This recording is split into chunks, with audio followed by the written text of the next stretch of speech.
meus amigos, sejam bem-vindos a mais um vídeo do História à la carte. Hoje o tema que iremos abordar é sobre o feudalismo.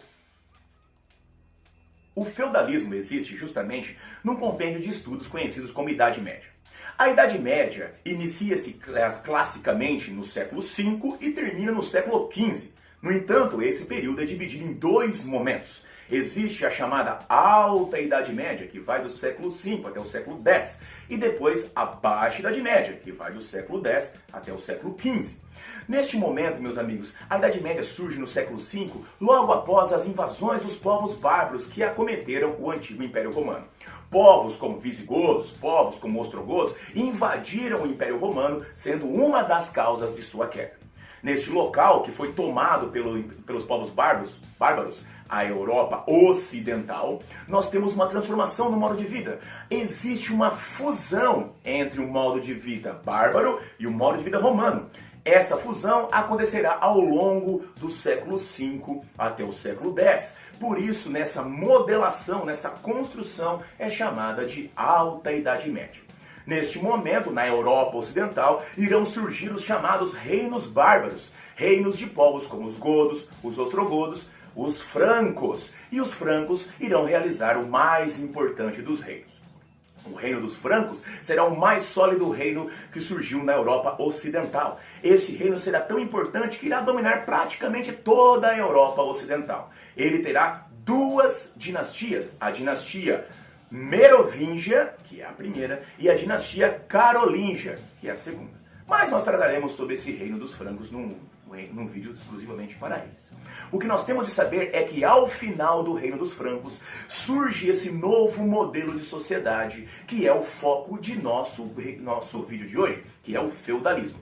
No decorrer da existência desses reinos, modelos de conduta, modelos de vida bárbara e modelo de vida romano vão se fundindo. Essa fusão termina logo quando nós temos a queda do reino dos francos. Dessa forma, é ali por volta do século X que surgirá então o chamado feudalismo. O feudalismo surge então neste momento, por volta do século X, e ele vai ser justamente o modelo de vida que surgirá no assim chamado feudo. O feudo, meus amigos, nada mais é do que um mega latifúndio, uma gigantesca e grandiosa fazenda, uma fazenda tão grandiosa que é capaz de produzir tudo o que é necessário para viver. Ou seja, é um latifúndio autossuficiente. Dessa forma, então, meus queridos, nós temos essa grandiosa propriedade que ela é de um indivíduo chamado senhor. Como nós temos ali que é o feudo de um senhor, ele será chamado senhor feudal, que nós abordaremos quem são logo daqui a pouquinho. O feudo, meus amigos, é dividido em três partes. Uma parte gigantesca, onde estão as melhores terras, onde estão as terras mais produtivas. Essa terra, onde nós temos uma produtividade mais fácil, uma produtividade melhor, é chamada manso senhorial, porque é a terra do senhor. É a terra onde se irá produzir exclusivamente produtos para o Senhor. Além dessa terra, que é a melhor, manso senhorial, nós temos uma terra que não é tão boa assim, uma terra que não é de grande qualidade. Terras onde estão geralmente pântanos, pedreiras, terras de baixa produtividade. Essa terra é para ser usada pelo servo. Veja bem, o servo não é dono, ele apenas usa. Dessa forma, então, o servo tem o uso da terra e dessa maneira nós temos, então, o manso servil, onde o servo pode usar a terra. Bom, além desse quesito, além dessas duas, nós temos ali uma terceira. Essa terceira é a terra que teoricamente é de uso comunitário. É o chamado manso comunal. Por que nós temos essa terra de uso comunitário? São as florestas, são as pastagens. Essa terra, ela é de uso comunitário na maior parte das vezes, mas, dependendo do senhor, ela pode ser fechada. Por exemplo, em um inverno terrível, onde nós não temos mais uma quantidade de alimentos muito disponível, o senhor pode fechar as florestas para os servos, não permitindo que os servos entrem nas florestas para pegar lenha, para caçar animais, dessa forma garantindo apenas a sua sobrevivência. Garantir a sobrevivência do senhor é o objetivo máximo do feudo. A produtividade do feudo existe apenas para garantir a sobrevivência do senhor. O servo fica com o que sobrar, como veremos no futuro. Nessa questão, pessoal, de uma sociedade autossuficiente, nós não temos necessidade de comércio. Por isso, o feudo é uma sociedade acomercial, ou seja, sem comércio. Nós temos que o feudo, já que não existe comércio, é autossuficiente, ele é uma sociedade sem moeda, ou seja, uma sociedade amonetária. O feudo, então, meus amigos, é uma sociedade sem comércio e sem moeda. Dessa maneira, quando existe a necessidade de algum produto que o feudo não produz, é feita o chamado escambo, a troca de mercadorias. Mas veja, sempre priorizando a vida do Senhor. É sempre priorizando a vida do Senhor. Dessa maneira, nós temos então que o feudo é uma sociedade acomercial, uma sociedade amonetária. E como saber quem é rico então no feudo? É simples. Quem é dono de terra é rico. Quem possui terra possui riqueza. Ou seja, o feudo acabará surgindo então em uma sociedade onde nós temos os senhores que possuem terras, riqueza e poder, e os servos que não possuem terra, não possuem riqueza e não possuem poder. Uma sociedade dividida entre um grupo privilegiado e um grupo desprivilegiado.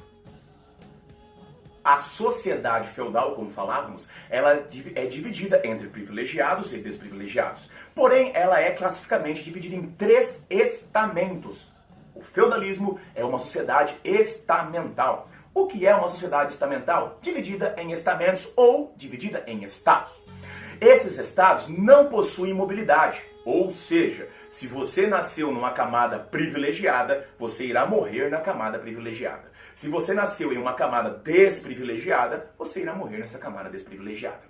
Essas camadas, esses estamentos, funcionam da seguinte forma. No topo, na parte mais importante, está o clero.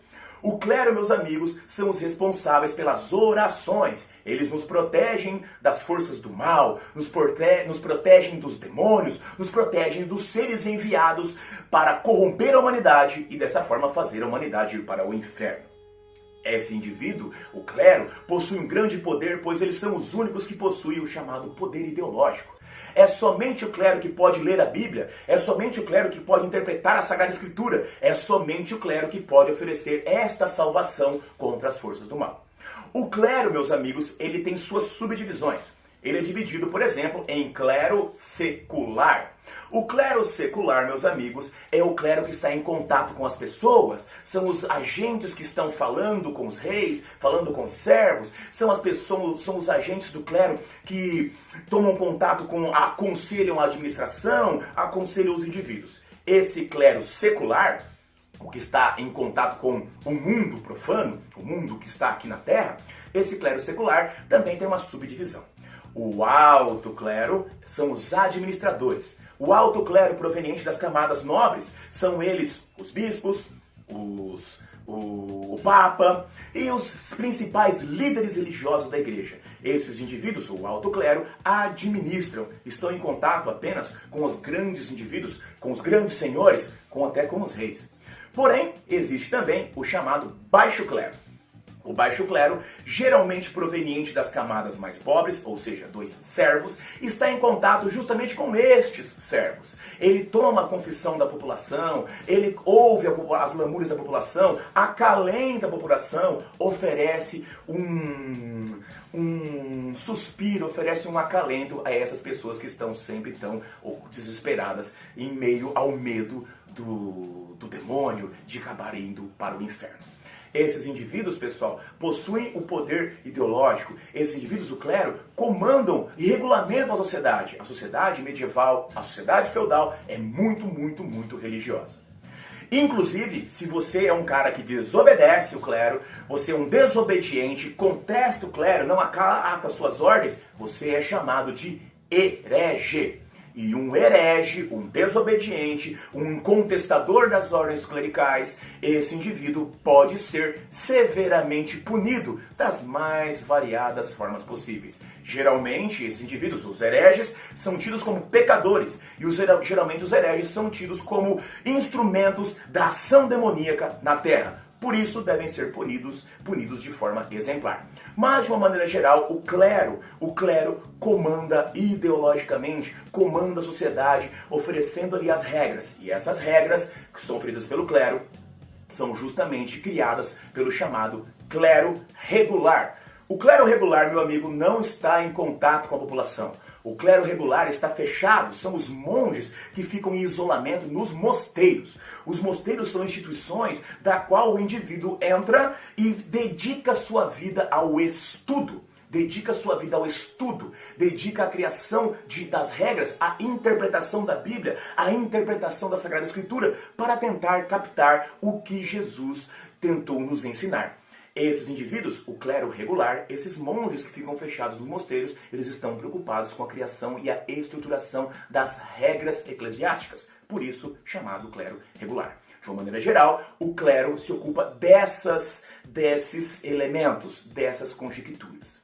Bom, além do clero, logo depois do clero, nós temos os nobres. Os nobres também nos oferecem a proteção contra os invasores. Os nobres são os guerreiros, os cavaleiros, que ficam o dia todo desenvolvendo técnicas militares, que ficam treinando, se aperfeiçoando para poder oferecer proteção aos indivíduos que vivem no feudo. Os guerreiros, os nobres, também são senhores de terra. Tanto nobres quanto cleros são senhores de terra. Justamente porque eles são senhores de terra, são membros dos indivíduos privilegiados. Então, meus amigos, quem são os senhores feudais? São o clero e são também os nobres. Os nobres, os guerreiros. Bom, eu falei para vocês que haviam 3 estamentos. O primeiro estamento, o primeiro estado, o clero. O segundo estamento, o segundo estado, os nobres.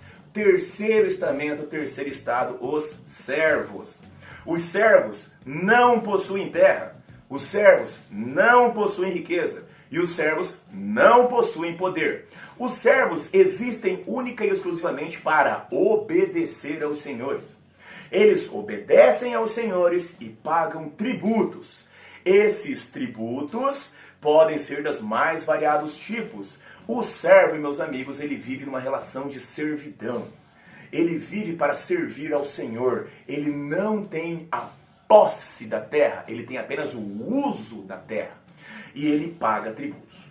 Tributos tais como, por exemplo, podem ser em trabalho, como existe, por exemplo, a corvéia. A corvéia, pessoal, imagine nós temos uma semana de 7 dias. E essa semana, metade você vai, como servo, você é obrigado a trabalhar exclusivamente produzindo nas terras do Senhor. Tudo que você plantar e tudo que você colher nas terras do Senhor é apenas para o proveito do Senhor. Dessa maneira você paga a sua corvéia, você trabalha para produzir alimentos para o Senhor. Outro tributo também conhecido é justamente a talha. A talha, meus amigos, é que você produz na sua terra, você servo que pode usar a terra, você conseguiu produzir ali 10 sacas de arroz na sua terra, que você produziu ali porque o Senhor permitiu. Dessa forma, como o Senhor permitiu você trabalhar nessa terra, você então deve pagá-lo, talhar a sua produtividade. Você produziu 10 sacas de arroz, provavelmente 5 você deve passar para o senhor do feudo, como agradecimento por essa bondade que ele fez em permitir que você cultivasse a terra dele. Veja só, além da corvéia, além da talha, existe também a banalidade.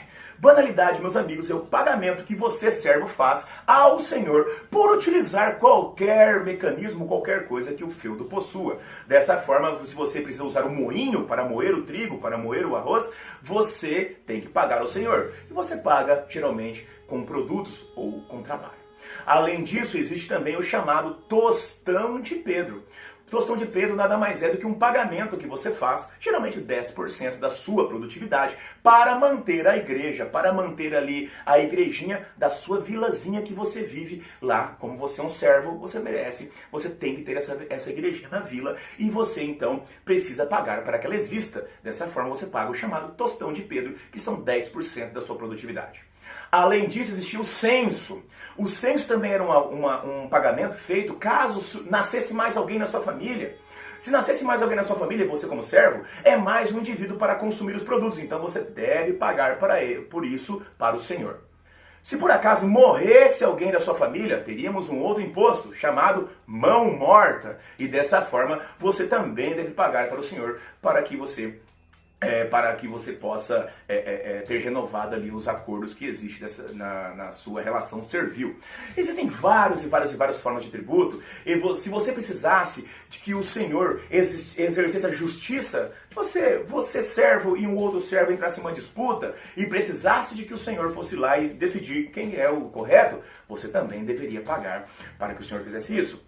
Dessa forma, perceba, meu amigo, nós temos ali que tudo que existe na produtividade é para fazer com que o Senhor sobreviva. Um servo não tinha estímulo, um servo não tinha vontade de desenvolver e produzir cada vez mais, justamente porque quanto mais o servo produz, mais ele paga ao seu senhor feudal. Dessa maneira, meus queridos, nós temos ali que os servos estão em uma relação de servidão. Temos então essas três camadas clássicas. Clero, senhores de terra, senhor feudal, oferece a proteção contra as forças do mal.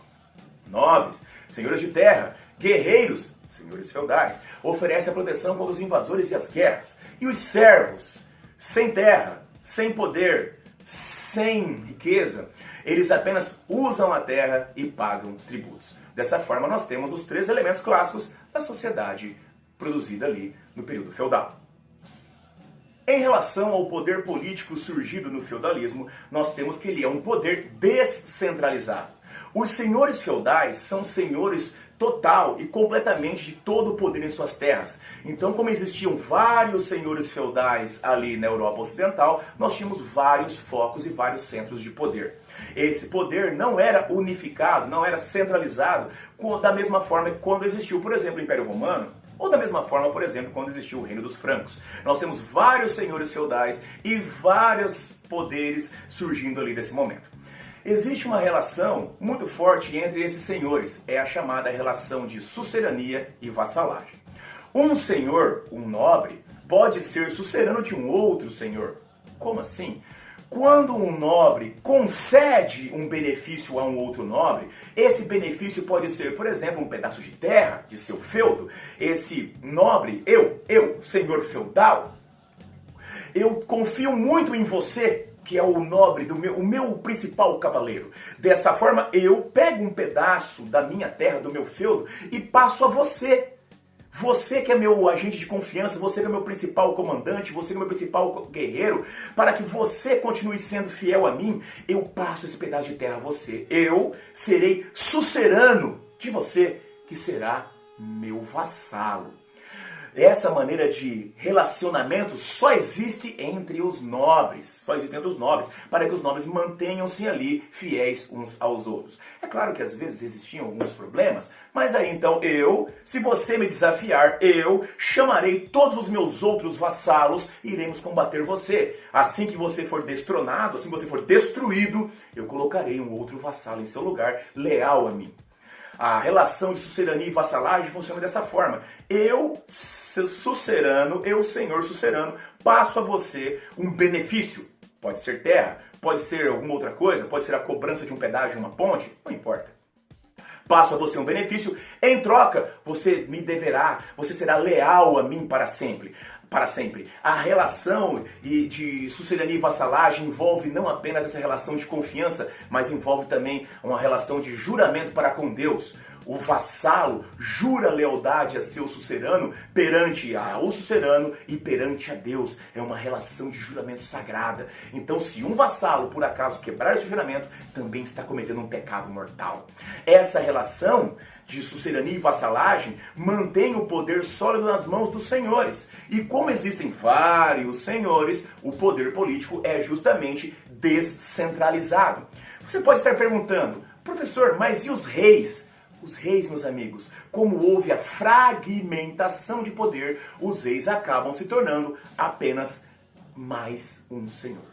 Um rei que veio da linhagem lá, por exemplo, de Carlos Magno, um rei que veio de uma grande linhagem da realeza, ele acaba sendo apenas mais um senhor. Por quê? Porque ele apenas tem poder de comandar sua própria terra. A terra vizinha é comandada por um outro senhor e assim se espalha, gerando um poder político descentralizado durante o período medieval. Para finalizar, nós temos apenas que reforçar a ideia de que a sociedade medieval, a sociedade do feudalismo, a sociedade feudal, é uma sociedade estritamente religiosa. Nós temos ali que, como nós falamos, a igreja do período, ela era uma grande proprietária de terras. A igreja daquele momento, meus amigos, ela acaba se transformando numa das maiores proprietárias de terra daquele momento. Dessa forma, nós temos que a igreja possui dois poderes. O poder ideológico, o poder de oferecer a salvação e também o poder terreno de ser um poder ali que é justamente um poder mais proveniente de ser uma possuidora de terras. Nesse quesito, a igreja consegue modelar e consegue oferecer elementos para formar toda a sociedade medieval. E atenção, a igreja e os nobres acabam se aliando, porque as regras que se estabelecem, por exemplo, quando nós temos ali, quando nós falamos, por exemplo, dos servos, os servos eles tinham que pagar muitos tributos. Aí você pode ter pensado, se a maior parte dos servos paga tantos tributos e esses tributos são injustos para com os servos, por que os servos não se unem e enfrentam essa injustiça? Porque isso caracterizaria pecado. Isso caracterizaria pecado. A ordenação social em três, com dois indivíduos ali poderosos e um que obedece, está ligado com a religiosidade. E por quê? Porque, meus amigos, os servos, dentro do feudalismo, são vistos como pecadores. Por que os servos são vistos como pecadores? Porque eles têm de exercer trabalho. No feudalismo existia uma forte ideia de que Deus havia castigado a humanidade com o trabalho. O trabalho, meus queridos, foi inventado segundo a ordem do feudalismo, a lógica do feudalismo. O trabalho foi inventado justamente para castigar a humanidade por seus pecados. Deus, ao criar o Jardim do Éden, criou um mundo perfeito para que o homem pudesse servir dele, a humanidade servisse dele. Porém, a humanidade desobedeceu essas ordens. Nós tivemos ali que a humanidade comete o pecado. Dessa forma, então, Deus expulsa a humanidade do paraíso e castiga a humanidade com a questão de ter de trabalhar para sobreviver. Bom, se o servo tem de trabalhar para sobreviver, o servo é um pecador. E para expiar os seus pecados, deve obedecer ao clero e aos nobres. Muito bem, meus amigos, se esse vídeo te ajudou, se esse vídeo foi de significativa importância para você, se ele trouxe alguma informação que veio a calhar para o que você precisava, assine o canal, ative o sininho para receber maiores vídeos, para receber mais notificações desse canal e ajude ao História à la Carte a crescer. Desejo a vocês, meus amigos, um grande abraço, vida longa e próspera e até a próxima!